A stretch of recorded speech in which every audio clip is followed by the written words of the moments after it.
Welcome to Digital Directions, the podcast where we explore the intersection of business, HR and technology. We try and take a holistic approach to helping SMEs in this rapidly evolving world. So we're not just about advisory and project management and integration. We also like to bring on board a range of partners to help us with the advice that we give to our SMEs. And today, we're very fortunate to be talking with one of those partners, Change 2020. So I'm really pleased to introduce Sommer Nisbet to the microphone. Sommer, how are you? Thank you so much for having me. I am happy that I'm here on time and we're rolling. It's really great to be here. Thank you. Pleasure. It's a bit of a wet, rainy old Brisbane day out there. So let's just start off on a lighter note. You've spent a lot of time, you can perhaps dig into it as we go around the world.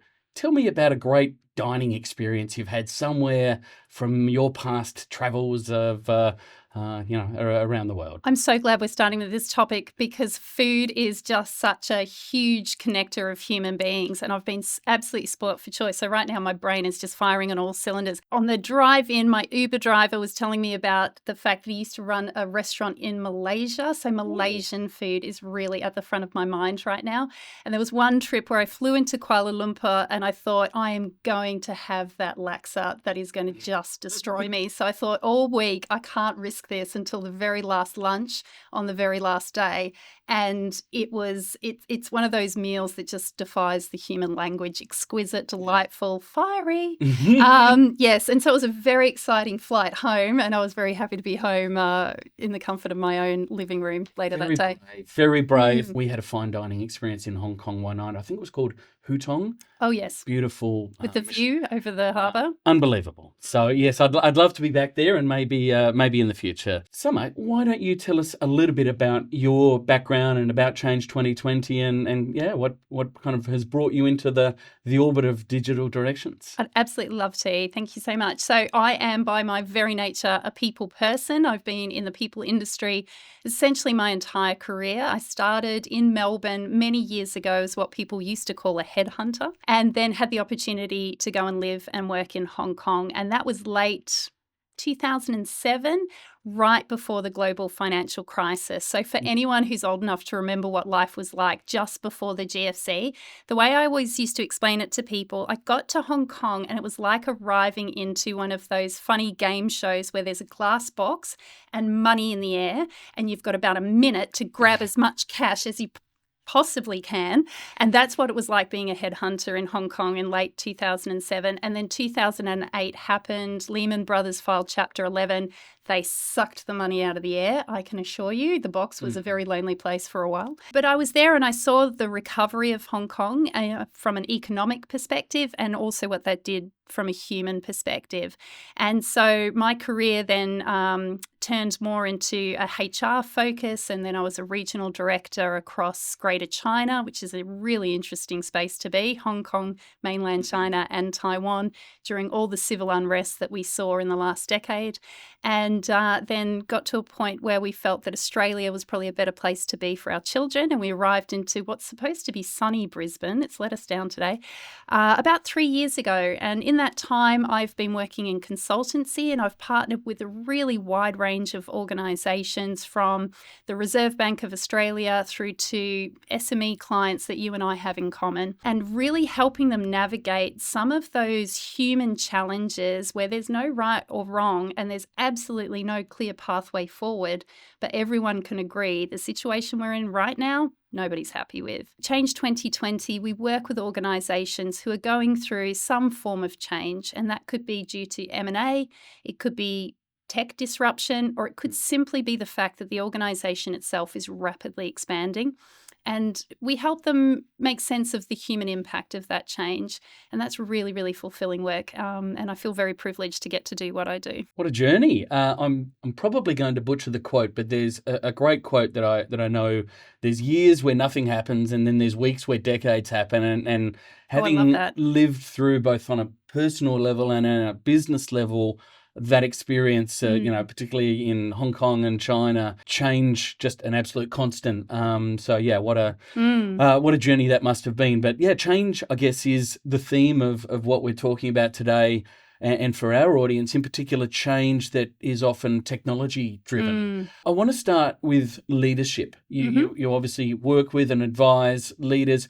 What do you think are the kind of themes or the catalysts for trying to gain stakeholder and leadership alignment around change in general, and in particular where it might come from a technology-driven change? Yeah, such an interesting question, this idea of alignment. So, any major project, whether we're talking about a tech project or engineering project, you tend to have three parameters in play, and that's time, cost, and quality. And normally you can get 2 out of 3 of those exactly how you want them, but to try and get all 3 right is very, very tricky. So, as a leadership team coming together, if we're looking at a tech implementation, the CFO is going to be talking about budget.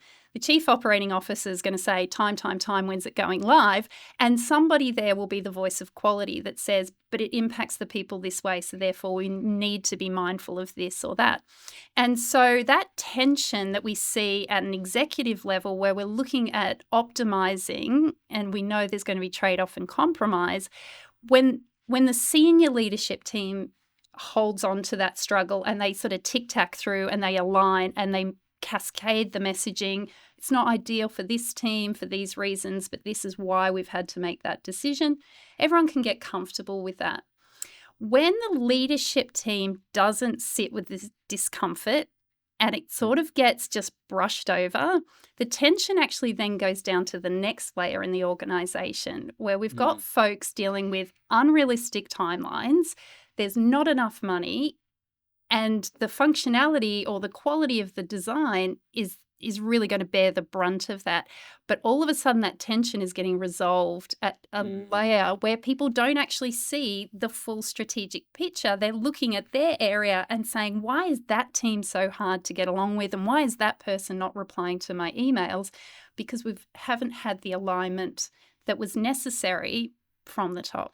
I think that's great insight. And what I really take out of that statement is challenges, problems, which are inevitable in any major project like this, will be resolved one way or another. They get resolved. Yes. But are they resolved with an intentionality and with an explicit thinking through of trade-offs and in a consensus kind of driven way? Yes. Or do they just happen almost through happenstance at the front line by people muddling their way through and then ultimately making decisions? I think you bring a really great perspective to that. So, how do you, as consultants and advisors, how do you encourage leaders to kind of be not just authentic, but be upfront about challenges and have those discussions with their teams and, deliver? It's not always bad news, but just the honest perspective that things will change and it won't all just be, for the better. Yeah. So there's a great Sam Altman quote, obviously CEO of OpenAI. He says that we tend to overestimate the impact of change in the short term, but underestimate it in the long term. And so what we're always encouraging leaders to do is to actually step back from the day-to-day and say, stop thinking about the short term and lift the line of sight to the long term. So the change that's happening right now will feel a little bit inconvenient, but in 6 or 12 months' time, people's jobs ultimately will come back to where they are today, more or less. But if we can't speak to the long-term powerful impact that this decision today is happening, and we don't even have the words for it, how could we expect the folks that we're leading through the change to just kind of immediately connect the dots for themselves? So a big part of the work that we do is actually slowing executives down, creating that breathing space and that head space that says just lift your line of sight a little bit higher. And that is such a luxury for folk because everyone feels like they're at capacity or over capacity. And we see people trying to outwork the job. The jobs are just getting too big for people.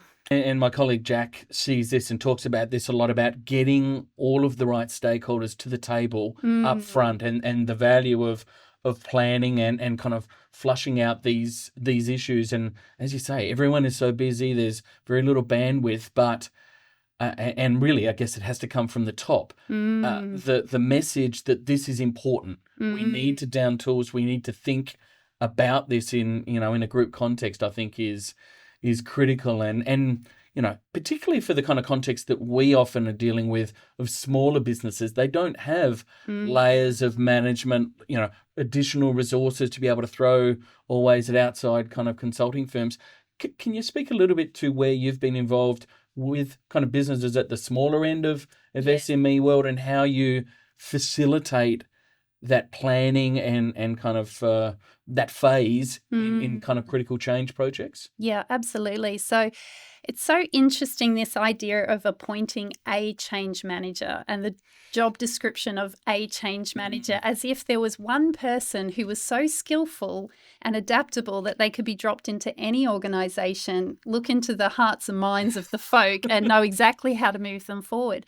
So in many ways, I think SME organizations do incredibly well with their change management because they know their people.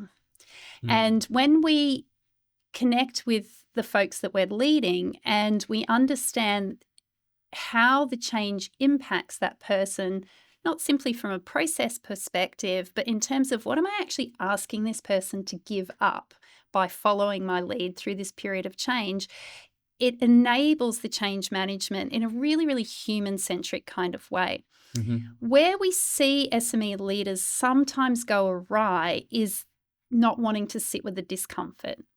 And we see within the SME world this, look, we see it everywhere, but perhaps the underestimation of how the change is going to land. So, it's going to be fine. We're really only just changing a system here, or we're just going to switch something on over there.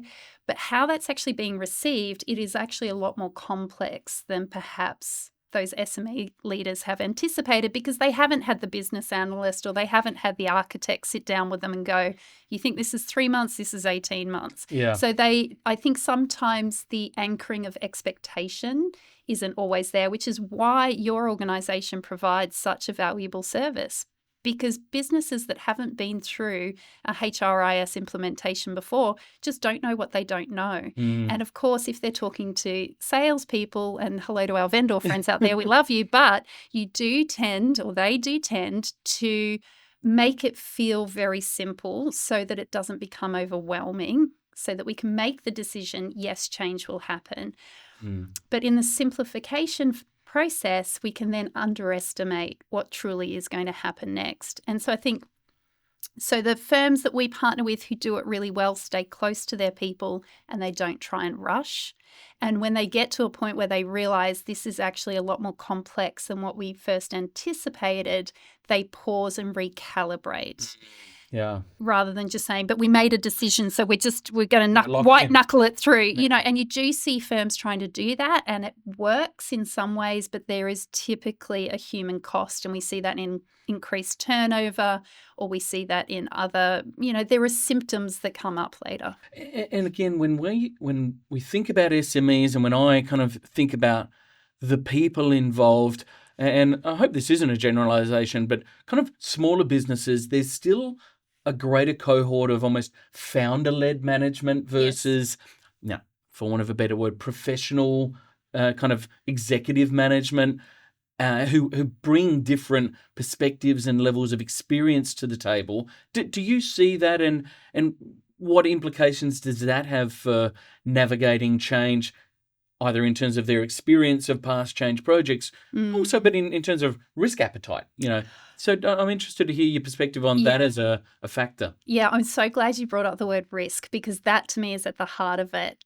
As a founder, you are heavily incentivized to be courageous. Your entire career, you've done something that other people thought was too risky or not sensible, and you proved them wrong. Yeah. And then all of a sudden you're making a big decision that's going to come with unintended negative consequences, and you can't completely de-risk the project.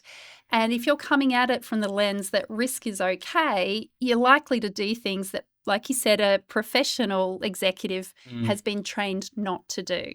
And once again, we want to see that tension at the executive level. We want all of those cards on the table that says, if we act, this might actually occur. If we don't act, this is the other risk, and we resolve that between us.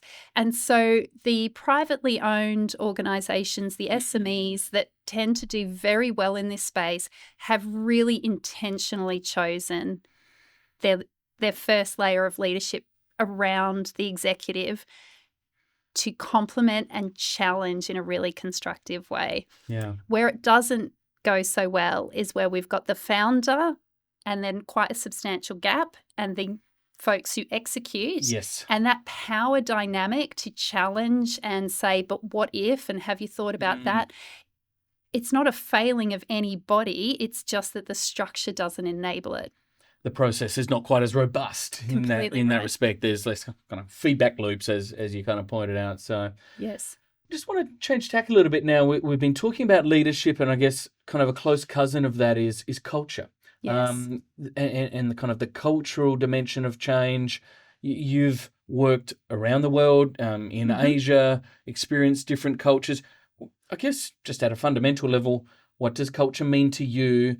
What element or role do you think it has to play in technology-driven change? And what do you see as, whether it's best practice or kind of great examples of where culture has been a really positive influence in businesses that you've been a part of and have advised? Yeah, absolutely.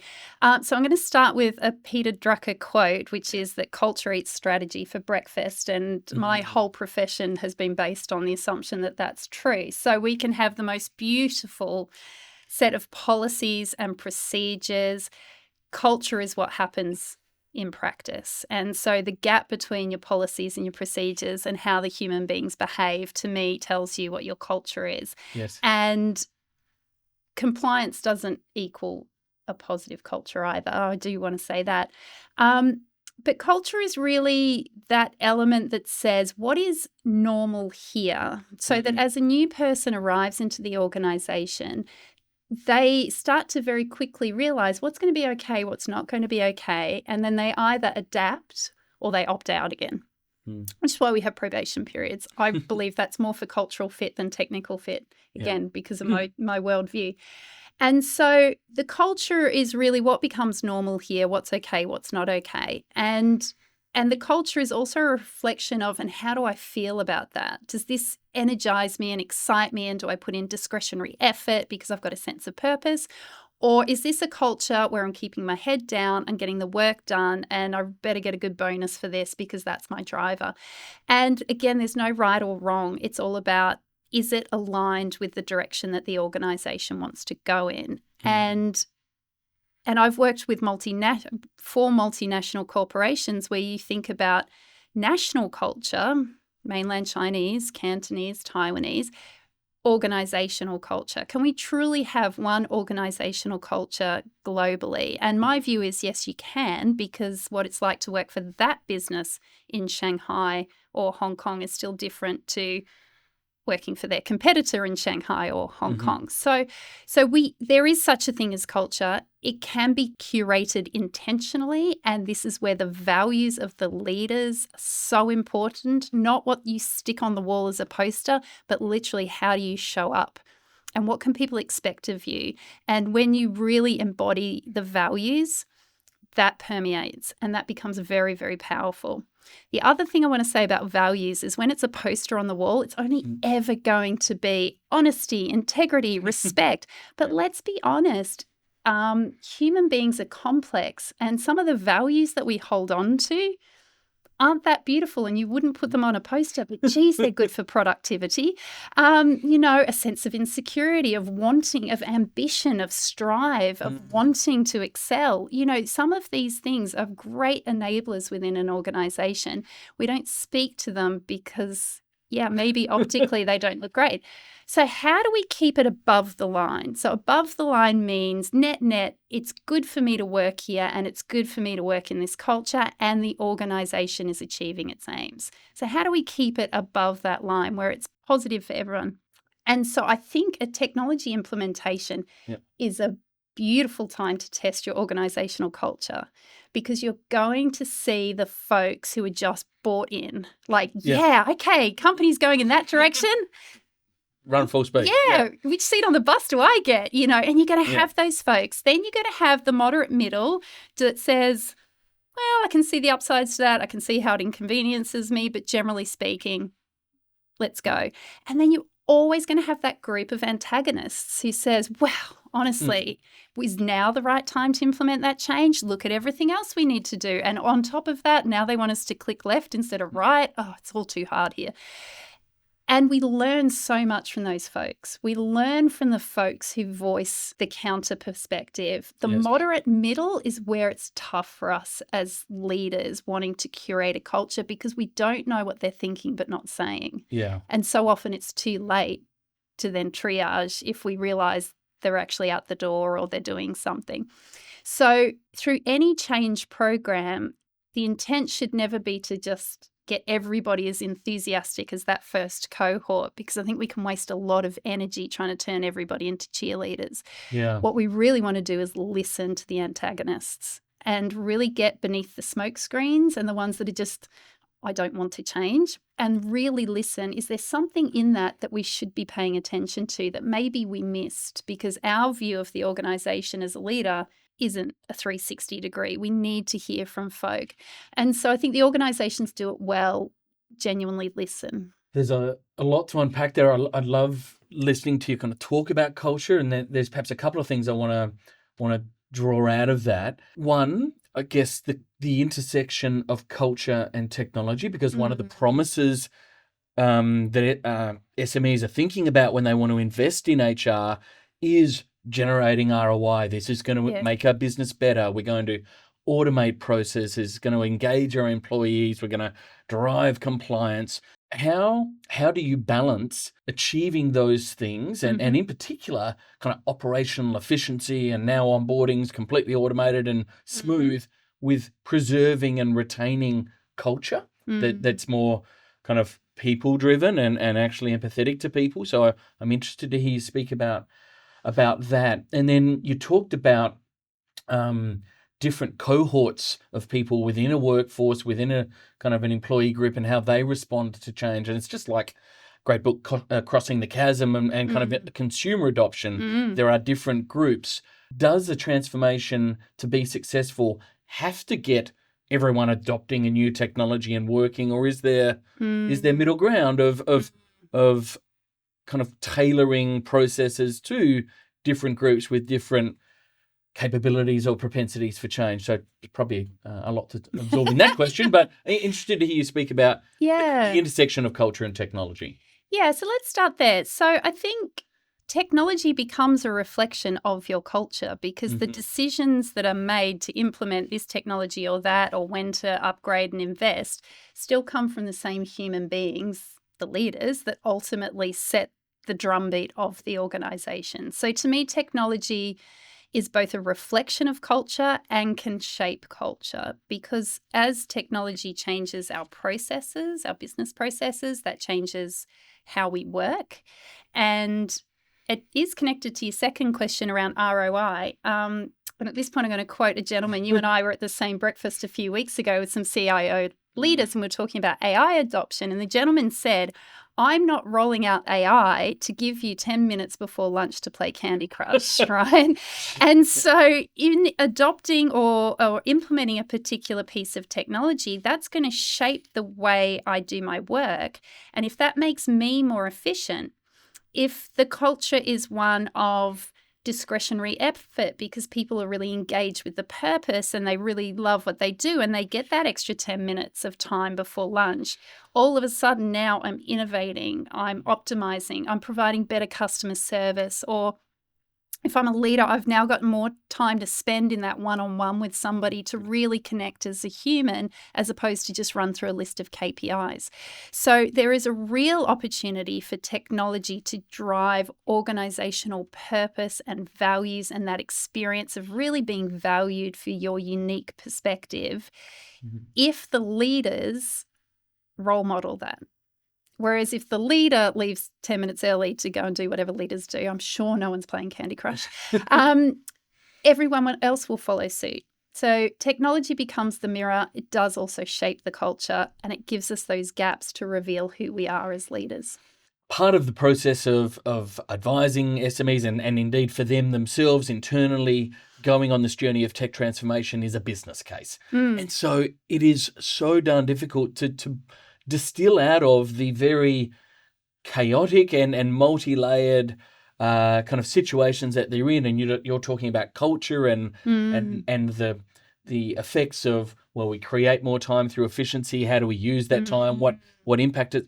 How do you distill a business case out of that ends up with a number on a page?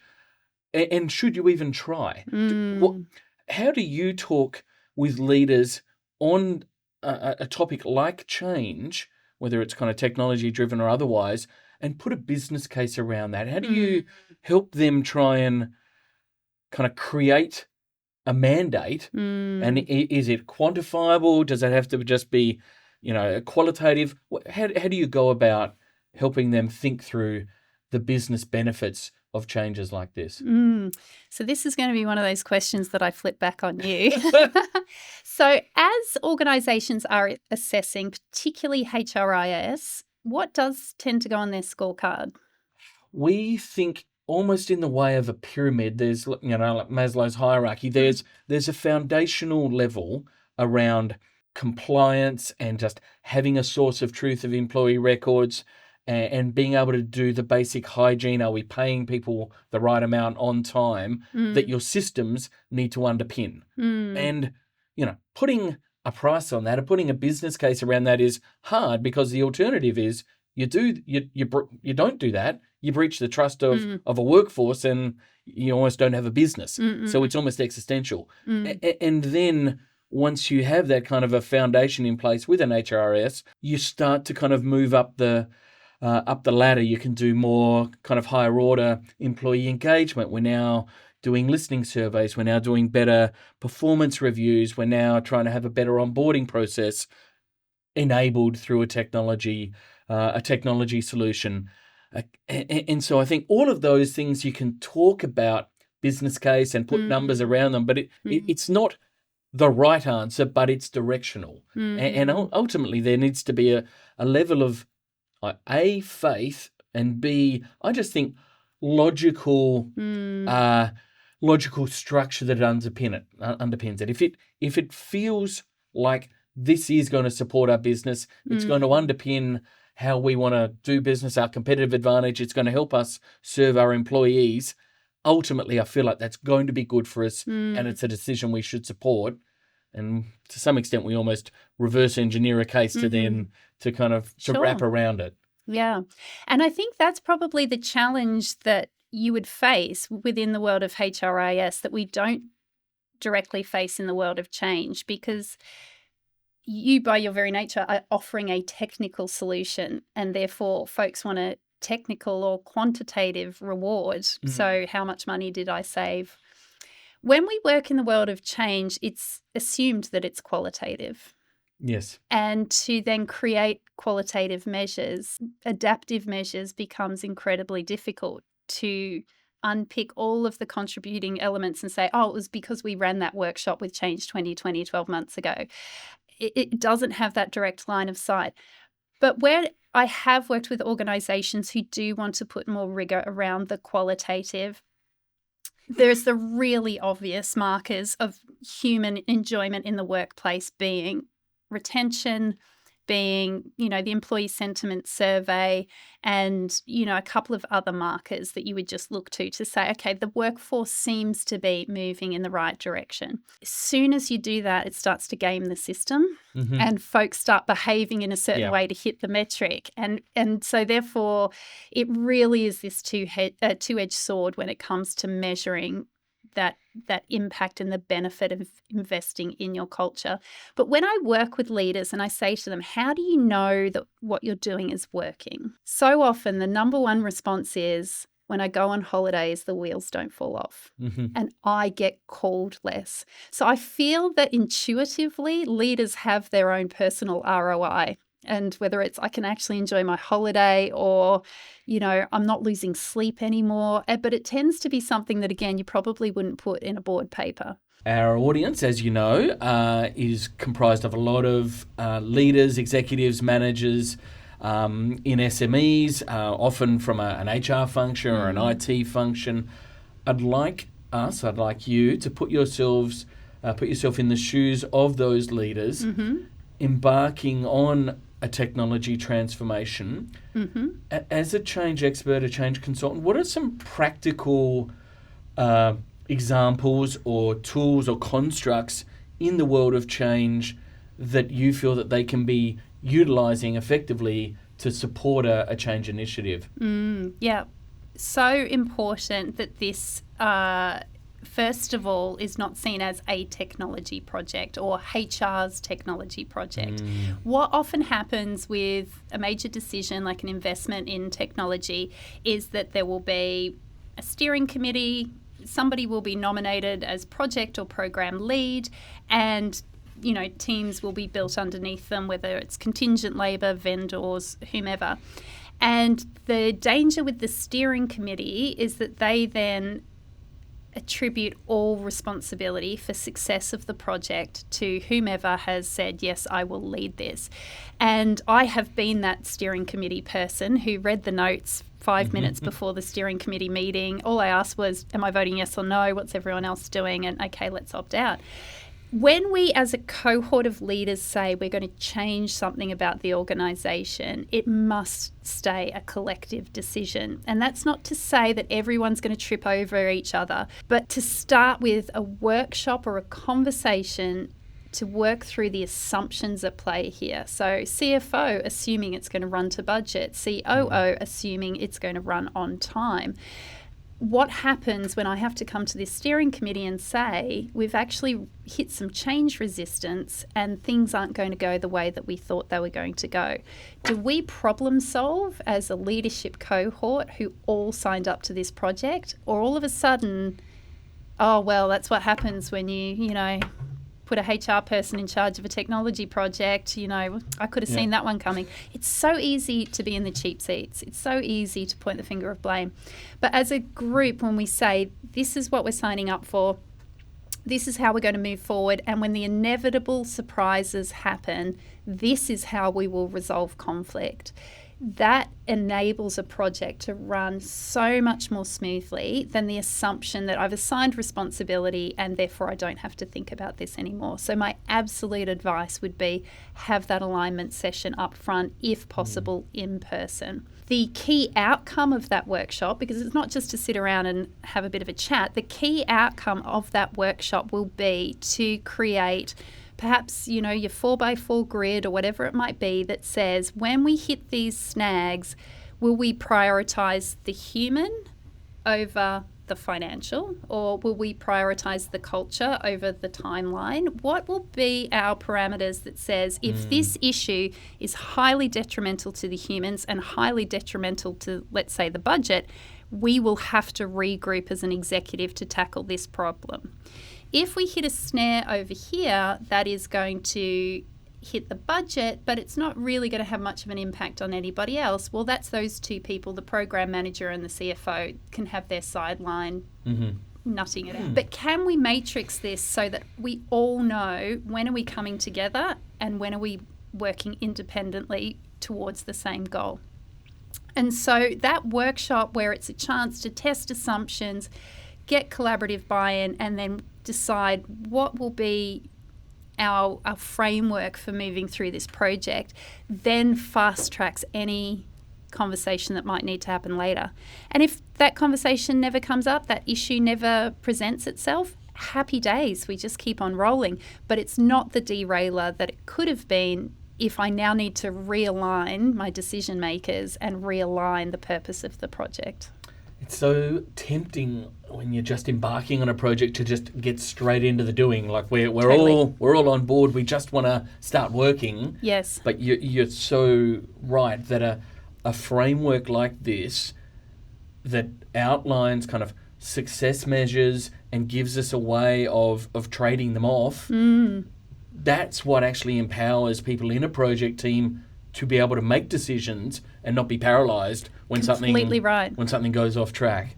Yeah, completely right. Because if I'm operating in an environment that lacks clarity and that I don't know what's okay and what's not okay, something unscripted happens and I've got to work through the anxiety of, am I safe to make this decision? And from that lens, I'm making a decision that's going to impact people and performance and productivity, it's not an optimum state to be decision making. Whereas if I'm hitting that same roadblock, feeling fully empowered, knowing what's expected of me and which levers I can pull, well, then it's now just up to me to make a quality decision. And so we really want to make sure that folks going through a complex change, as technology so often is, feeling empowered, knowing what's okay, what's not okay, not in a bureaucratic or hierarchical way, but because some problems really don't have an obvious one solution, and therefore we need to nut out how are we going to tackle this. And so if I was taking a group through that journey, I would absolutely start with the sponsors, the stakeholders, any steering committee, and really look at what do we need to align on now so that the program manager and their team can operate from this place of being empowered. I would then work with the program manager and their direct reports to ensure that that has been clearly communicated. And in that second workshop, it is really about how do we activate those guiding principles. And so we do a lot of what we call dilemmas. So imagine you're sitting in your desk and then you get this email in, and it's that fork in the road moment where you double down on the plan and say, well, bad luck, we're just going to continue, or we pause and we recalibrate. And if we're recalibrating, who needs to be in the room? How would you move forward? And it's so fascinating when you give a group of people the same guiding principles, they don't always arrive at the same answer to that dilemma. And now it's an opportunity in the safety of a workshop to say, so David, why would your first port of call be to ring the vendor when my first port of call would be to talk to the project sponsor? Just talk me through your thinking. And nobody's getting punished. There is no right or wrong. It's all hypothetical. But now we understand each other's assumptions and logic in this safe space so that when there's a bit of heat behind it in the real world and you call the vendor and I call the project sponsor, you and I are not looking at each other going, well, I can't work with this person. They don't even think like me. Of course your colleagues don't think like you. That's why you're in a team. We want diversity of thought, but we want to also have understanding. We want to know how to resolve conflict in a really healthy, constructive way. Like any team, business, outside of business, the idea of we're in it together and there's not an us versus them, steering co versus programmer, HR versus finance, us versus the vendor or the consultant. So, and being that concept of really we owned the outcome, we own this project together, and we're not looking to scapegoat anyone, or you can't outsource ownership of a project. So I think those are really kind of critical just mindset to try and engender in a project as leaders. So completely right. I'm sure you kind of deal with that all the time. Let's change tack a bit, because as a consultant and an advisor, I'm legally obligated to raise the topic of AI in any podcast that I'm involved in. So I'm sure that is coming up in a lot of the conversations that you're involved in. In fact, you hosted a wonderful breakfast the other day, which that was kind of a topic du jour. Let me ask you this. AI, friend or foe? Oh, absolutely a friend. As soon as we say AI is the enemy, we do a disservice to ourselves and everybody around us. But if we want to humanize AI, which obviously everyone is, like any friendship, we have to get to know each other over time, and that relationship will thrive with boundaries. And so I've seen AI come up in so many different realms. I hear about it in my one-to-one coaching. I hear about it as a reason why Change 2020 is being called in. And I even had a situation earlier this year where it completely disrupted one of my workshops. I was leading a group of senior leaders through a vision and mission statement process. They were a newly created division within an existing organisation, and they need to make it very clear to the rest of the organisation why they needed to be formed and what they were there to do. And we were grappling with some great concepts. We were moving from concept to language. We were doing all the hard work that we needed to do, and we were whiteboarding and post-it notes, and then somebody just fed it all into ChatGPT. It spat out an answer, and that person said, see, we're done, now it's time for lunch. And I thought, not quite the direction I was hoping the workshop was going to go in. So we had our lunch break and I recovered my sense of humour. And then we talked about, so what does that mean? And how do we feel about telling our stakeholders that we came up with our vision statement because ChatGPT told us that that's a good vision statement? What sort of buy-in do we think we're going to get when we disclose that that was the source? And that changed then the nature of the conversation back in the direction that I was hoping it was going to go, and we started to do a bit more of the deep thinking. But AI, it's pervasive, it's everywhere. To what extent do you use it with your clients as a tool in kind of thinking about change programs, and where's the line between original, innovative thought, understanding a business's kind of core challenges that executives need to own and kind of nut that out, versus AI as a tool to kind of colour into the lines and kind of flesh out some of that thinking? How do you kind of guide execs in kind of how to use it as a tool to that extent? So at this stage, I would say the adoption of AI is really as a productivity tool. We have not seen it advance to a decision-making tool yet. So where executives are relying on AI, it really is that bread and butter of taking minutes, synthesizing notes, doing some research and creating a paper that they could then review and edit. So we're seeing AI as an enabler of productivity. We are yet to see it as really, I'm outsourcing my thinking to this AI. It is coming. We know that's the trajectory.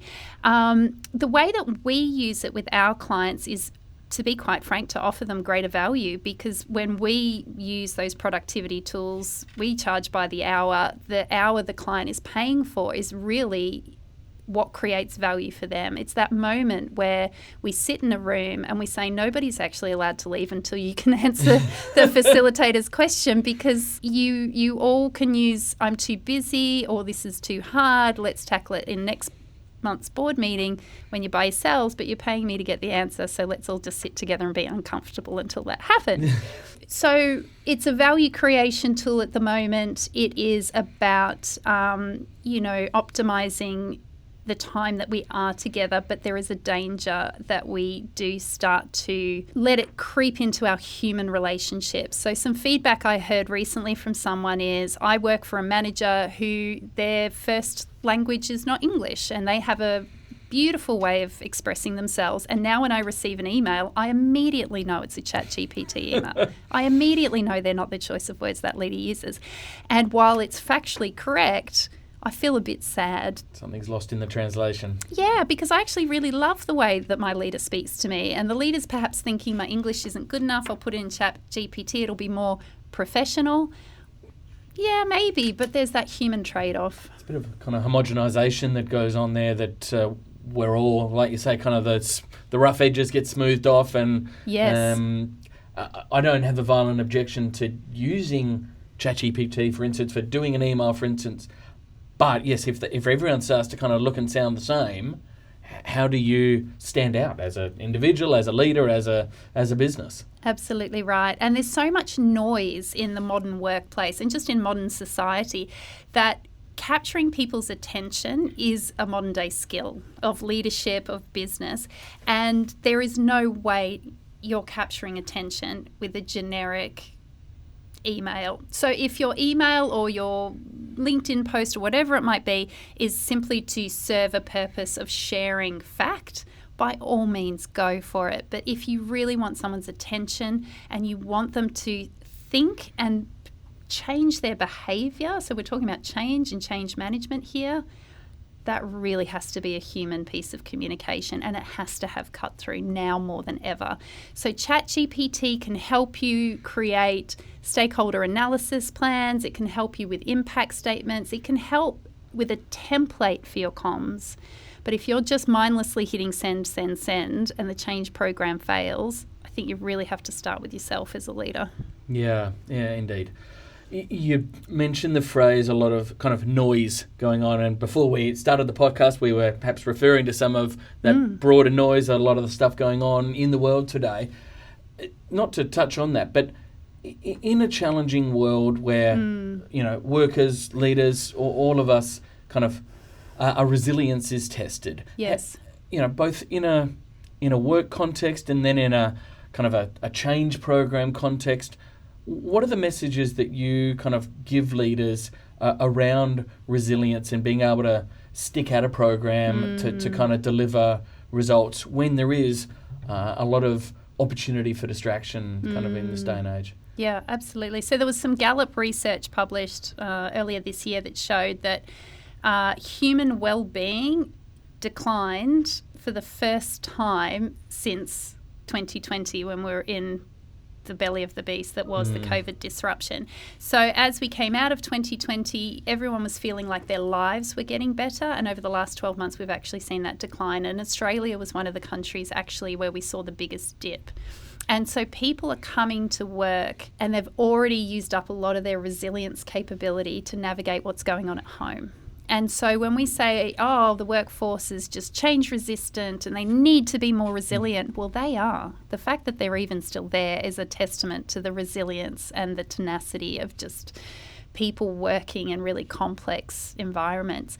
So when we call on folks to show that resiliency in the workplace, what we just have to be mindful of is that that is a stretch. And it's not to say that we can't move at speed and we're not treating people like children or assuming they're fragile. What we do need to be mindful of is that if we're getting the feedback as a leader that in this moment you're going too fast, can we please have our ears open and have some empathy in that moment? And it is really the moments that matter. I had a leader yesterday share with me that one of their team members who has just been steady as he goes, reliable, safe pair of hands for years now, just this week had, it's my word, a wobble. That's not the word my person used. And this person had a wobble, and they came to the leader and just let out all sorts of complaints and issues, and the leader just sat there as a safe space and said, I'm hearing you. I completely see why you would feel that way. Tell me more. And the leader actively listened. And at the end of that meeting, it wasn't all sunshine and roses, but it was enough for that person to say, I've said my piece. That was what I needed. I can now move forward. And I've been heard. And I've been heard. So often when people come to us, they don't want the solution. They don't want a box of tissues. They actually just want to be heard. And they've said their piece, and now they can move on with their day. And I think as leaders, we swing on a pendulum between task, delivery, do, fix problems, plow ahead. And the other extreme is empathy, be with the person, feel with the person, share that human connection. And there is a middle ground that is simply letting people speak.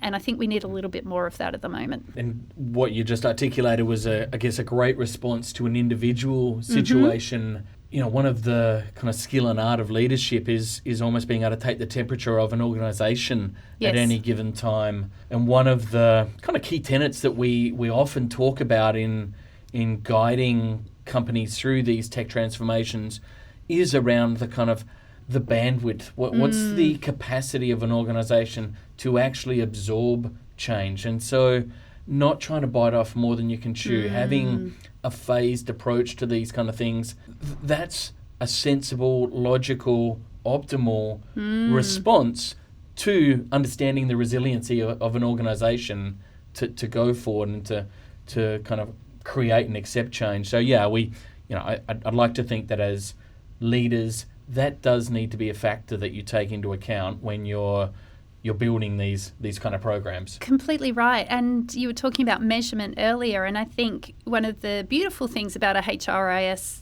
project is that you can capture some leading indicators. So, we've got an estimate of how many hours this particular person is going to spend on the project versus their BAU job. Oh, wait a second, that adds up to 150%. Something might be wrong there. If a leader is looking at that and thinking, what does that mean for my enterprise and for that individual? All of a sudden, that individual is the canary in the mine that says, if we're asking 150% of that individual, imagine what that ripple effect is ripple effect across the organisation might be in terms of what we're asking folks to change. And if I'm seeing that from my tech person and I'm seeing marketing work at 150% and I'm seeing someone over here doing too much, I've got to take that enterprise view that says, I'm going to slow us down before I start to see the turnover, the absenteeism, the other symptoms, because by the time those are showing up, it's a bit late.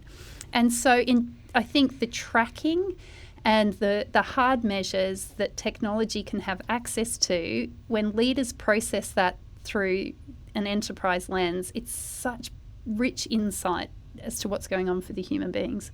It's part of the promise of these kind of HCM platforms, better people data, real time, broader, and that ideally gives leaders and managers the ability to make better decisions in real time. So yeah, I love a good heat map. Like all of a sudden something starts spiking there and you're like, oh, I better dive down into that one and have coffee with that leader because there's something interesting going on there. Oh, I love it. We think about change kind of in a project kind of sense, but in our business as usual, how do we build in those kind of touch points and kind of approach and attitude from leaders? And I think an HCM platform has a role to play in trying to help embed that information into your daily life as a leader. It can be so hard to see that, though, if you've never had a powerful HCM tool. Because I think when people reflect on where we've come from when it comes to HR technology and what those tools were capable of, you really had to work hard to connect the dots to then have that enterprise thinking and extrapolate, well, what might this be telling me?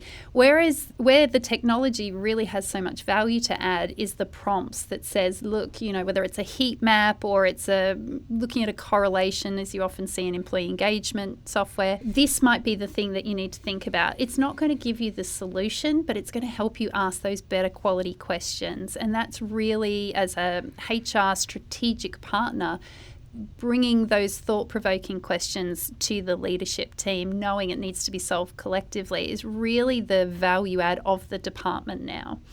And so without the right tools, a HR leader just simply can't do it. It's always been said, but I think it is true more than it's ever been before, that people are our greatest asset. And so I think HR leaders, people and culture leaders, are very much having a moment and have an opportunity to be true strategic leaders in their organisation, leading the way. These tools help underpin a lot of that, and I think it's something that we want to support so they can really have a strong voice at a kind of a C-suite table at the moment. And I'm sure you deal with a range of different leaders, but I'm interested, as we kind of start to wrap up now, your sense of the role of the HR function kind of more broadly in the organisation and where they can be leaders. Absolutely. One thing I'm curious to know about before I address that is what you're seeing in terms of sentiment towards employee data. Because if you think of all of the systems that an organisation will hold, and then you look at the data that sits beneath it, the human data is probably the most sensitive because it impacts the people we work with day in and day out. Obviously, client data and financial data has its own sensitivities, but there's something very close to home with some of the inputs that we ask for folk, particularly during their onboarding and over the duration of their time with us. What are you seeing amongst your client base in terms of what people want to hold when it comes to their employee data? You're right. There is an increasing sensitivity and recognition that more data isn't necessarily better. And the pendulum is swinging back a bit more to we only want to hold that data and that information that we truly need to kind of make an informed decisions as we go forward. We might have asked for their passport details as part of their onboarding. We don't need to keep it. Yes. So I think there is a greater cognizance among HR leaders, executives in general, that sensitive data isn't always an asset and needs to be managed sensitively. So, I think you're right. Yeah. Because I think when we work with HR professionals, and there's a big conversation going on right now within the profession that says, who are we to be? Are we to merge with IT and we're just people and process, one department? Or, how do we continue to evolve with this rapid pace of change? And I think there has always been within HR this absolute dichotomy of we are here to comply and control and protect the organisation, and at the other extreme we are here to innovate and disrupt and change the organisation. As a HR leader, I see folks, they're not camps, but people have a natural propensity in their personality to either be in this, we need to take care of the risk and compliance first, versus we need to have a vision and a future for where this organisation is going. And now more than ever, strategic HR leaders have to be able to straddle both of those domains and in the same conversation toggle between what's happening with legislation and are we even still going to be in business because AI is going to disrupt us, and how do we make sense of it ourselves as leaders first so that we're in a position to advise. So I think now more than ever HR needs access to really robust data and insights and information, and also now more than ever outside in thinking. So what is my data telling me and what's my HCM telling me, and how can I make sense of that in the broader environment? So I love the WGEA pay gap. I love Gallup reporting. I love anything that does a pulse check on what's happening within organisations within Australia. Whether you have a gender equity agenda or not, the data coming out of the WGEA reporting is so interesting because you can look at an industry chart, you can look at it from a lot of different perspectives. So I think right now, like I say, as HR leaders, they need access to information, but they also need personal judgment and they need to hold on to their values. And so often that's why we end up in the people space, is because we know there is no right answer, but at some point somebody has to make a decision and say, this is right for us. Fantastic conversation between Adam Grant and Dame Jacinta Ardern, where she talks about the decisions she made during COVID. And she talks about the fact that she has no regret for the decisions that she made because of the lives she saved, but she has remorse for the financial impact and the human impact of the decisions that she made. And I love the articulation of the difference between regret and remorse. So saying I regret that decision is kind of like I made the wrong one. I don't regret it, but I know that it came with unintended negative consequences. And so often decisions that leaders make come with unintended negative consequences that we just have to own and say, I'm really sorry it came to that.